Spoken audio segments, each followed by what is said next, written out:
नमस्कार दोस्तों, एक हाई फाई प्रोफाइल मैच जो कल हुआ था फीडे कैंडिडेट टूर्नामेंट में, जिसमें वाइट की तरफ से खेल रहे थे मिस्टर अनीश गिरी और ब्लैक की साइड से खेल रहे थे डिंग लेरेन।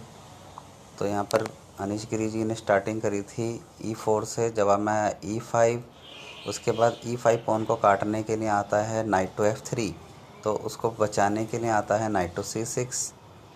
उसके बाद नाइट को चार्ज किया जाता है यहाँ पर बिशप लगा के, तो बिशप को पीछे हटाने के लिए पॉन पुश किया जाता है A6। तो बिशप आया A4 पर और यहाँ पर फिर नाइट आता है E4 पॉन पर अटैक करने के लिए। तो यहाँ पर पहले कैसलिंग की अनीश गिरी जी ने और फिर बिशप निकाला कैसलिंग करने के लिए ब्लैक ने। तो यहाँ पर नाइट को काट दिया जाता है बिशप से। ये हो गया delayed royal of page variation. उसके बाद क्वीन की फाइल ओपन करने के लिए D7 पॉन से काट दिया बिशप को। अब अपने E4 पॉन को प्रोटेक्शन देने के लिए वो नाइट से कट सकता है, इसलिए D3 करते हैं अनीश गिरी जी। और साथ में एक स्क्वायर भी खाली किया है इन्होंने D2 का। यहाँ पर ये अपने B नाइट को बैठाएंगे, फिर B नाइट को बैठा करके यहाँ पर अपने नाइट को ये आगे ले जाएंगे। या तो C4 पर इनका ये आइडिया है, या और कहाँ जा सकता है नाइट, या तो C4 पर जा सकता है यहाँ से, या फिर B3 पर जा सकता है। तो यहाँ पर पहले किया अपने पॉन को प्रोटेक्शन दी यहाँ पे ब्लैक ने, क्योंकि ब्लैक का जो E5 पॉन है वो वाइट के F3 नाइट से हैंगिंग है, तो उसको सपोर्ट दी। पहले इस पॉन को बचाया बिशप रख के D6 पर।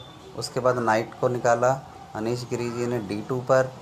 अब इनका आइडिया ये है कि ये इस बिशप को लेके जाएंगे C4 पर, इनका ये आइडिया फर्स्ट। लेकिन इसको C4 पर आने से रोका, बिशप रख दिया उन्होंने E6 पर, ताकि इनका नाइट यानी वाइट का नाइट C4 पे ना आ सके। तो फिर इन्होंने सोचा दूसरा ऑप्शन B3 पे रख देते हैं। अब B3 से ये नाइट देखा जाए तो ब्लैक सोच रहा है कि ये नाइट अब जाएगा कहाँ, क्योंकि D3 पर तो ये नाइट D4 पर तो ये नाइट आ नहीं सकता, क्योंकि वहाँ पॉन उसको आने नहीं देगा। और C5 पे भी नहीं आ सकता, क्योंकि वहाँ बिशप बैठा है, बिशप उसे नहीं आने देगा। तो ये नाइट जाएगा कहाँ। तो वो इससे मतलब बेफिक्र हो गए, और इसलिए उन्होंने फिर रख दी क्वीन E7 पर, ताकि वो कैसलिंग कर सकें, लॉन्ग कैसलिंग कर सकें या शॉर्ट कैसलिंग कर सकें। वो उनकी मर्ज़ी, सिचुएशन पर डिपेंड करेगा आगे के गेम में। तो यहाँ पर इन्होंने डिंग लेरेन ने ये नहीं सोचा था कि नाइट को ये A5 पर भी ले जा सकते हैं। और A5 पर ले जाने का मतलब है कि इनका B7 पॉन हैंगिंग है, और अगर उसको बढ़ा देते हैं नाइट पर अटैक करने के लिए, B7 पॉन को B6 पे रख देते हैं, तो इनका C6 पॉन हैंगिंग हो जाएगा। तो इसलिए इन्होंने लॉन्ग कैसलिंग की, ताकि किंग से B7 वाले पॉन को सपोर्ट दे सकें। तो यहाँ पर क्वीन निकालते हैं अनीश गिरी E2 पर। और इनका आइडिया ये है कि ये अपने D3 पॉन को एक कदम आगे बढ़ाएंगे D4 पर, और अपनी क्वीन को A6 के पॉन पर टारगेट करेंगे। कभी फ्यूचर में चांस मिलेगा, अगर पॉन B7 वाला अगर पुश होता है, तो क्वीन से A6 वाले पॉन को काट के चेक दिया जा सकता है।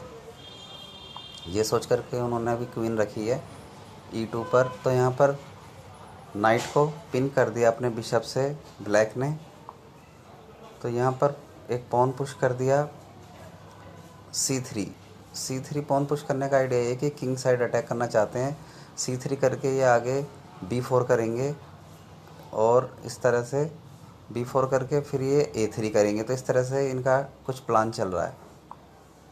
तो यहाँ पर B3 करने का ब्लैक को आइडिया हो गया था कि ये C3 करके B4 करेंगे, तो इसलिए ब्लैक ने C5 कर दिया ऑलरेडी। तो पहले इन्होंने डायरेक्ट B4 ना करके पहले A3 किया है, अब ये B4 करेंगे। तो वहाँ पर पॉन को भेजा आगे ब्लैक ने C6 पर, तो अब इन्होंने किया B4। तो यहाँ पर पॉन एक्सचेंज तो नहीं किए, लेकिन नाइट पर अटैक है, तो नाइट को बैक जाना होगा। अब नाइट बैक कहाँ जा सकता है? या तो जा सकता है B3 पर, या जा सकता है C4 पर। तो C4 पर जाने के बाद कोई ज़्यादा आगे फ्यूचर में कोई प्लान नहीं दिख रहा है, तो इसलिए नाइट को लेके आया वो B3 पर। साथ ही C5 पॉन पर अटैक।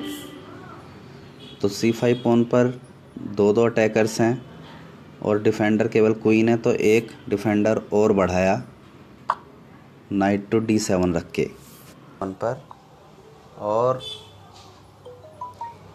बिशप को हटाने के लिए H3 किया वाइट ने। तो बिशप अभी भी नाइट को पिन करे हुए है। तो यहाँ पर वाइट ने एक अच्छा प्लान सोचा, अपने बिशप को E3 पर रखा, और इनका आइडिया ये है कि ये D5 वाले C5 वाले पॉन को काटेंगे। तो इन्होंने C5 वाला पॉन काटा। क्वीन पर अटैक है, तो क्वीन को हटना पड़ा, और क्वीन को हटा के ले गए वो F7 पर, और साथ में क्वीन की दृष्टि B3 नाइट पर भी है। तो B3 नाइट हैंगिंग है, तो उसे बचाने के लिए अनीश गिरी जी ने रख दिया उसे अपने रुक को B1 पे, ताकि नाइट को प्रोटेक्शन मिल सके। उसके बाद अच्छी मूव चली यहाँ पर ब्लैक ने। किंग साइड धीरे धीरे अटैक बढ़ता जा रहा है। तो यहाँ पर पहले एक पॉन से पॉन काट दिया, पहले एक पॉन एलिमिनेट किया, और फिर नाइट पर अटैक। तो नाइट को हटाया पहले और क्वीन पर अटैक किया। तो क्वीन ने अपने आप को बचाया, पॉन काटा और रिवर्स में नाइट पर अटैक किया। तो नाइट को सपोर्ट दी पॉन पुश करके वाइट ने। उसके बाद बिशप पर भी अटैक है पॉन से। तो बिशप को इन्होंने हटाया नहीं, बल्कि अपने नाइट को घुमा के लेके गए E4 पर, और यहाँ पर पॉन कट जाता है, और फिर पॉन से यहाँ पर बिशप काट देता है पॉन, और फिर पॉन से पॉन काट दिया जाता है। अब नाइट पर अटैक। तो नाइट को हटाया और नाइट को लेके गए D6 पर। तो वहाँ पर उसने बिशप से काट दिया नाइट को, और फिर यहाँ पे पॉन ने बिशप को, और फिर यहाँ पर रुक आ जाता है D6 पर। अब यहाँ पर पॉन से पॉन काटने का एक तरह से ऑफ़र भी है, और दूसरा क्वीन का डायगोनल ओपन है। क्वीन अब यहाँ से A6 पॉन को काट सकती है, जो कि बहुत पहले जब ये क्वीन E2 पर आई थी, तो यही प्लान था कि ये एक बार आगे जाके A6 पॉन को काटेगी। तो यहाँ पे इसलिए इन्होंने पॉन पुश कर दिया ताकि क्वीन का डायगोनल ओपन हो जाए। तो यहाँ पर एक कदम पॉन पुश कर दिया ताकि क्वीन A6 पॉन को ना काट पाए, और वहाँ पर रुक बैठा है। तो इसने पहले पॉन से नाइट से पॉन काटा, और फिर ब्लैक का आइडिया ये है कि वो E5 पॉन से D4 पॉन को काटेगा, तो क्वीन रुक के सामने आ जाएगी। तो इसने क्वीन हटाई, और क्वीन ऐसी जगह हटाई ताकि अगर नाइट हटेगा तो डिस्कवर चेक मिलेगा किंग को। तो इसलिए अब किंग कहाँ जा सकता है बचने के लिए? सिर्फ एक ही जगह है, एक ही प्लेस है, वो है D8 प्लेस, क्योंकि B फाइल पूरी बंद है, रुक वहाँ पे बैठा हुआ है। तो यहाँ पर रिज़ाइन दे दिया ब्लैक ने D8 पे रख के किंग को, क्योंकि यहाँ पर अब नाइट फोर्क लग रही है। ये देखिए यहाँ पर, फिर यहाँ पर किंग जाएगा कहाँ?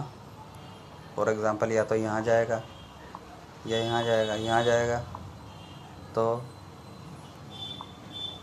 गेम इस तरह से कंटिन्यू हो सकता है। यहाँ पे क्वीन ट्रैप हो गई, और अब गेम में कुछ बचा नहीं, इसलिए यहाँ पर पहले उन्होंने रिज़ाइन दे दिया। Okay, bye bye.